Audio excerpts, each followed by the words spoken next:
Today we ask, what evidence is truly enough evidence? Theists, especially creationists, just love to pick and choose current scientific ignorance and claim their God had done it. Their foolish, uninspired attempts at dismantling the theory of evolution go on, pretty much infinitely, even when they can't even see their own faults. Give them a hypothetical situation where evolution had been completely debunked and ask them, can you give me actual proof of creationism? They would most likely stammer, trying to recover from such an odd question. They blurt out Bible passages at like a rapid pace, trying to find something, pretty much anything, that would justify their irrational belief. They will even use examples such as the Grand Canyon to prove that there was a flood, but it wouldn't explain the fine layers, each a marvelous color and material. They propose theories such as the hydroplate theory, a very popular topic amongst the young Earth creationists.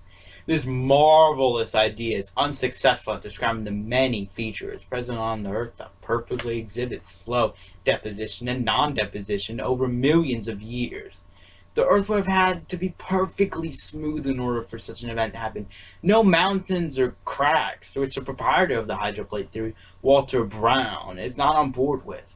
He did think there were mountains and the features we see today. Walter also points out that the craters from the face side of the moon are more apparent than the far side, and claims that pieces of the Earth shot out from our atmosphere and hit our natural satellite. I can also point out that the mythical stories of Hawaii, where a character named Maui tricked his brothers into attaching their fishing poles at the bottom of the ocean to create the Hawaiian Islands. But is it true? And now to the topic. What evidence is enough evidence? A creationist, Professor Behe, always used the irreducible complexity argument, and also the argument from personal incredulity. He boasted that the immune system was far too complex to have naturally formed. He made this claim in 1996, to which he was given 58 peer-reviewed papers and 9 books with several immunology textbook chapters about the evolution of the immune system. He said it wasn't good enough evidence, but under cross-examination by a man of the name Eric Rothschild, he was forced to admit that he simply didn't even read the books. Most people don't know how strong the evidence is for evolution. Many intermediate fossils and DNA similarity among all species of animals and plants found on this earth. If you read Aaron Ra's The Phylogeny Challenge, you can see him click through many species. Some completed, some still with missing links. Many who attempt to challenge evolution are uneducated in the subject or don't want to be. People like Ray Comfort go through many debates and will use the same tactics over and over again despite having discussion with the greatest minds today. Ever heard of beating a dead horse? Well, yeah.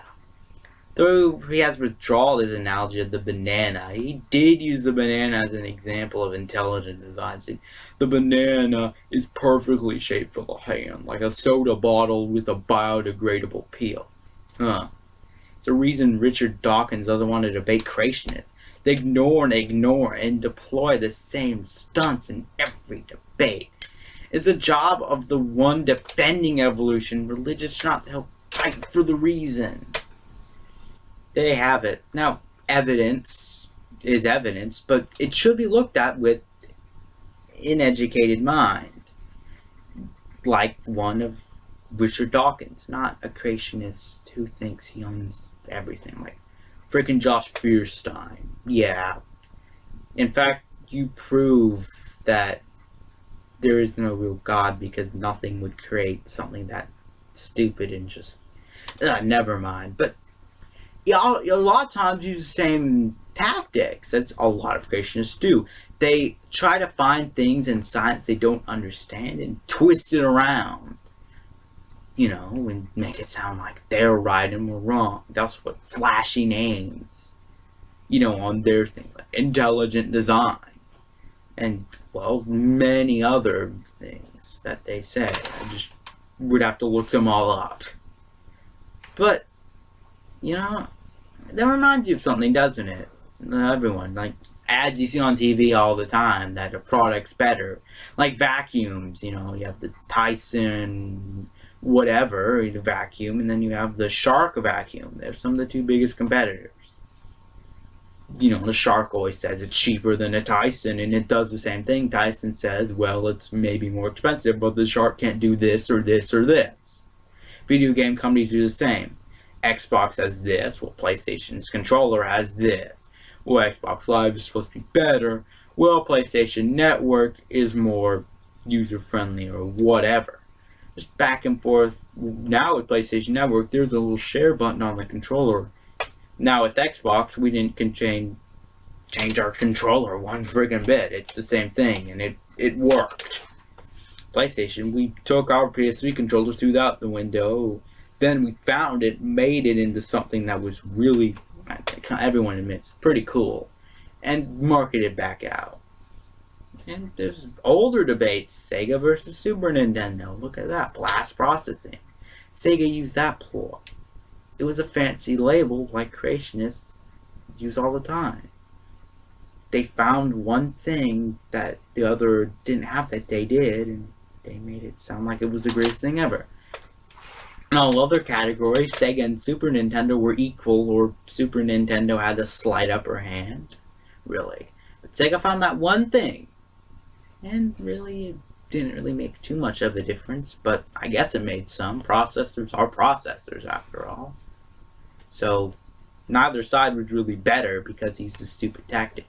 And atheists use them too, I mean, they use a lot of times, well, where did God come from?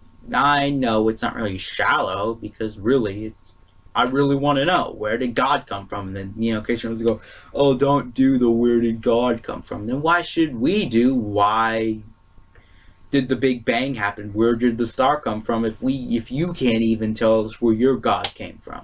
Why do you think if we don't provide enough evidence, in your opinion, that we're wrong, but you can say God is, and it's all good? If you know what I mean. Because really, that doesn't make much sense. But, who really cares in the end? Because they're going to do the same thing, and they do. And like I said, rational minds, need to battle. And they, and most of what they say is irrational. They want religious freedom, but they don't want atheists. Some of them want religious freedom, but it's mandatory to go to church. Yeah, religious freedom. But that's another subject for another video, which may come. Anyways, my name is Alexander Ray.